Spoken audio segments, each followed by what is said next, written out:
உங்களோட first half சூப்பரா இருந்தது. ஆனா, அந்த செகண்ட் ஹாஃப் ஒரு டோட்டலி டிஃபரெண்ட் ஆக்கிடுச்சு. இப்போ சாதாரண ஒரு எம்ப்ளாயி லெவல்ல அந்த வேலை கூட கிடைக்காதபடிக்கு ரொம்ப ஒரு மோசமான ஒரு சூழ்நிலை நீங்க சந்தித்து வருகிறீர்கள். இத்தகைய இன் பிட்வீன் கேப்ல இந்த இடையில என்ன பிரச்சனை உங்க வாழ்க்கையில் நடந்து கொண்டிருக்குது பார்த்தீங்கன்னா, சம்பந்தம் இல்லாதவர்களை நம்ப வைக்கிற ஒரு விஷயம் நடந்து கொண்டிருக்கிறது. இந்த மாடுகள் பார்த்தீங்கன்னா, மாடு கட்டுறது பார்த்தீங்கன்னா, சின்ன குச்சில் தான் கட்டியிருப்பாங்க. அதே நேரத்தில இந்த பெரிய யானையெல்லாம் பார்த்தீங்கன்னு வச்சுக்கோங்களேன், கோவில் யானை அதையும் சின்ன குச்சில் தான் கட்டியிருப்பாங்க. கவனிச்சு பார்த்தீங்கன்னா, அந்த யானை நினைச்சிருந்துச்சுன்னா, அந்த குச்சிய பிடுங்கிட்டு வர முடியும். ஆனா, அந்த யானை குச்சில கட்டுறதுக்கான முக்கியமான விஷயம், யானை சின்னதா இருக்கும் பொழுதே பெரிய மரத்தின் கீழ அத கட்டிடுவாங்க. அந்த சின்னதா இருக்கும்போது இழுத்து இழுத்து பார்த்துருக்கும். பார்த்துட்டு இல்ல நம்ப இழுத்தா அந்த மரம் விட முடியாது, இழுக்க முடியாது. நம்ம அவ்வளோதான் இதுக்கு மேல இழுத்தா நடக்காதுன்றபடிக்கு அந்த மைண்ட் மாறிடும்.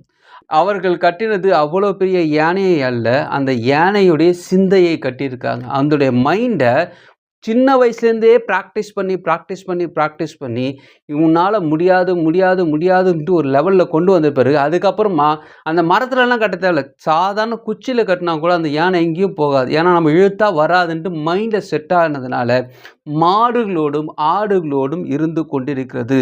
நான் எல்லா வீடியோவிலும் சொல்லக்கூடிய ஒரே விஷயம் என்னன்னு பார்த்தீங்கன்னா, கடவுள் ஒரு மனுஷனை ஆஸ்வதிக்கும் முடிவு பண்ணிட்டார்னா, அவன் சிந்தையை தான் தொடுவார். அந்த சிந்தையை தொட்டு தான் வாழ்க்கையை மாற்றுவார். இந்த நிறைய விதமான மனநலம் பாதிக்கப்பட்டவங்கள நீங்க பார்த்தீங்கன்னு வச்சுக்கங்களேன், அவங்க அப்படியே ரோட்ல ஓடிட்டு இருப்பாங்க. அவங்க பேக்ல பணம் இருக்கும். நெறைய பேர் காசு குடுத்துருப்பாங்க. ஆனா, அவங்க அந்த பைசா வச்சு சாப்பிட முடியாது. அந்த பைசா வச்சு அவங்களால ட்ரெஸ் பண்ணிக்க முடியாது. அந்த பைசா வச்சு அவங்களுக்கு முகத்தெல்லாம் கழுவி ஃப்ரெஷ் ஆக முடியாது. விஷயம் என்னன்னு பார்த்தீங்கன்னா, அவங்க சிந்தை தாக்கப்பட்டிருக்கிறது. அவங்ககிட்ட பணம் இருக்கு, எல்லாம் இருக்கு.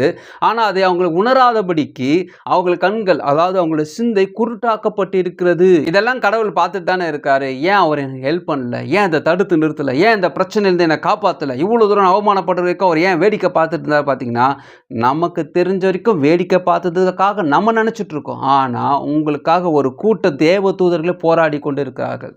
அங்க உங்களுக்காக போராட நெறைய பேர் இருந்தாலும், மெயினான ஒரு விஷயம் நமக்கு பாதிக்கப்பட்டதுனால ரிசீவ் பண்ண முடியல. இப்போ உதாரணத்துக்கு நம்ம ஒரு மொபைல் வச்சுருக்கோம், ஒரு ஃபாரஸ்ட்டுக்குள்ளே போகிறோம் வச்சுக்கோங்களேன், ரிமோட் ஏரியாவில் போயிட்டோம், அந்த இடத்துல எந்த டவரும் கிடையாதுன்னா சிக்னல் இல்லாதபடிக்கு இருக்கிறது போல் நம்ம இப்போ வேறு இடத்துல போயிட்டோம். உங்களை ஆசிர்வதிப்பது கடவுளுக்கு ரொம்ப பிடிக்கும். உங்களுடைய உயர்வை நோக்கி அவர் காத்து கொண்டு இருக்கிறார். இவனுக்கு நல்லது நடக்கணும், இவன் சூப்பராக வரணும்னு ஏங்கி காத்து கொண்டிருக்கார். உங்களை நோக்கி அனைத்து விதமான ஆசீர்வாதங்களும் வந்து சேரப்போகிறது. யாரெல்லாம் உங்களை அவமானப்படுத்தினாங்களோ அவங்களுக்கு முன்பாக நீங்கள் தலை நிமிர்ந்து வாழ்வீர்கள். அவங்களும் ஒரு மேட்டரே கிடையாது. உங்களோட உயர்வு அவ்வளோ பெருசாக இருக்கும். நீங்கள் ஆஸ்வதிக்கப்பட்டவர்கள், நம்பிக்கையா இருங்கள். கடவுள் உங்களை நேசிக்கிறார். கடவுள் உங்களுக்காக வேலை செய்து கொண்டிருக்கிறார். அவர் உங்களுடைய உயர்வுக்காக வேலை செய்து கொண்டிருக்கிறார்.